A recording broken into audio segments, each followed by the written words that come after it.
और इस संविधान पे जब खतरा आएगा तो हम लोग भी चुप रहने वाले नहीं हैं। ये इस परिचर्चा के माध्यम से बताने की काम है।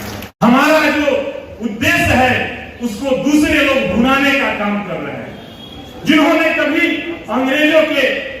अंग्रेजों का मुखबरी करने का काम किया था, आज वो बाबा साहब का जयंती मनाने का काम कर रहे हैं। संविधान की प्रतियां जलाने का एक तरफ काम करते हैं और एक तरफ कहते हैं कि बाबा साहब अंबेडकर हमारे हैं और हम उनको पूजने का काम करते हैं। दोहरा चरित्र इस देश में, इस देश की सरकार के द्वारा जब किया जा रहा है प्रखंड स्तर पे, जो विचार था, उस समय का जो परिवेश था, उसमें उन्होंने यातनाएं झेलने का काम किया था। उस समय हमारा समाज एकत्रित नहीं था, उस समय हमारा समाज शिक्षित नहीं था, उस समय हमारा समाज संघर्ष करने का आदी नहीं था, संघर्ष करना जानता नहीं था। लेकिन मैं आपको बता दूं, बाबा साहब के विचारों को अगर सही मायने में किसी ने लागू किया, बाबा साहब के विचारों को सही मायने में धरातल पे किसी ने लागू करने का काम किया, तो एक मान्य नेता है श्री लालू प्रसाद यादव।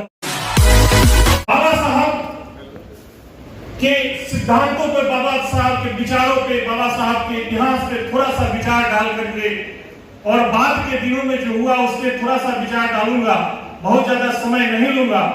आप सब लोग जानते हैं, हम लोग आजाद भारत के आजाद नागरिक हैं। हम नहीं जानते हैं, नहीं देखे हैं कि बाबा साहब को कितनी यातनाएं झेलनी पड़ी थी उस समय में। बावजूद इसके बाबा साहब ने सारी यातनाओं को झेलते हुए संविधान लिखने का काम किया। हम उसी के वंशज हैं, हम सभी उन्हीं के वंशज हैं। और इस संविधान पे जब खतरा आएगा तो हम लोग भी चुप रहने वाले नहीं हैं। ये इस परिचर्चा के माध्यम से बताने की काम है। हमारा जो उद्देश्य है उसको दूसरे लोग भुनाने का काम कर रहे हैं। जिन्होंने कभी अंग्रेजों का मुखबरी करने का काम किया था, आज वो बाबा साहब का जयंती मनाने का काम कर रहे हैं। सोचिए, विचारिए, वो लोग संविधान की प्रतियां जलाने का एक तरफ काम करते हैं और एक तरफ कहते हैं कि बाबा साहब अंबेडकर हमारे हैं और हम उनको पूजने का काम करते हैं। दोहरा चरित्र इस देश में, इस देश की सरकार के द्वारा जब किया जा रहा है प्रखंड स्तर पे, पंचायतों तक, एक एक व्यक्ति तक, तो उसको सही क्या चीज है उसको बताने के लिए परिचर्चा आई।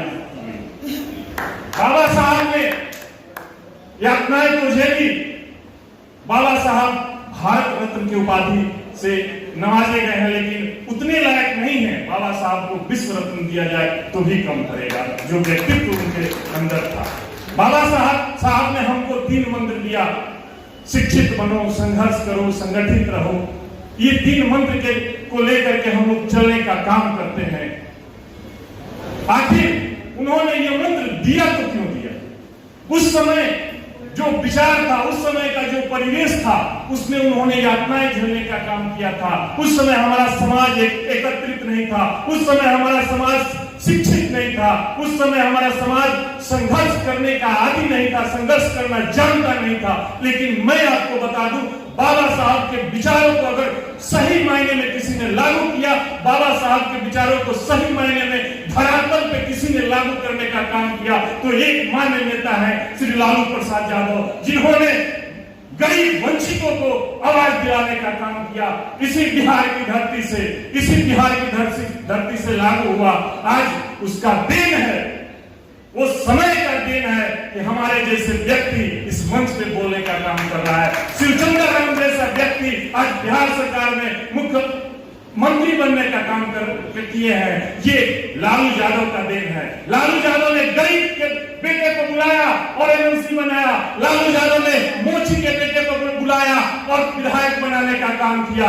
यही सपना था बाबा साहब भीमराव अम्बेडकर का कि दूरियां मिटे, कोई ऊंच नीच न हो, समानता का स्तर हर एक समाज में पैदा हो। इसीलिए उन्होंने आरक्षण लागू करने का काम किया था। आज उसी आरक्षण पे हमला किया जा रहा है। आज उसी आरक्षण को बेवजह बताया जा रहा है कि आरक्षण नहीं दिया जाना चाहिए। मैं आपको इस माध्यम से बताना चाहता हूं कि आप लोग भी गांव में जाइए, आप लोग भी हर टोले में जाइए, तो इस बात की चर्चा जरूर कीजिए कि बाबा साहब भीमराव अम्बेडकर ने अंग्रेजों से लड़ने का काम किया था। वहीं पे सवाल करने कई बार अंग्रेजों से माफी मांगने का काम किया था और उनगोलवलकर और सवाईकर के लोगों ने आज बाबा साहब को अपनाने का काम कर रहे हैं। एक तरफ गाली देने का काम करते हैं, एक तरफ फूल माला चढ़ाने का काम करते हैं। और जिन्होंने सही परिपाटी में बाबा साहब के विचारों को लागू करने का काम किया है, उनको उन तक उन लोगों को पहुंचने से नदारत किया जा रहा है। इस सारी बातों को जन जन तक पहुंचाने का काम इस परिचर्चा के माध्यम से होना चाहिए।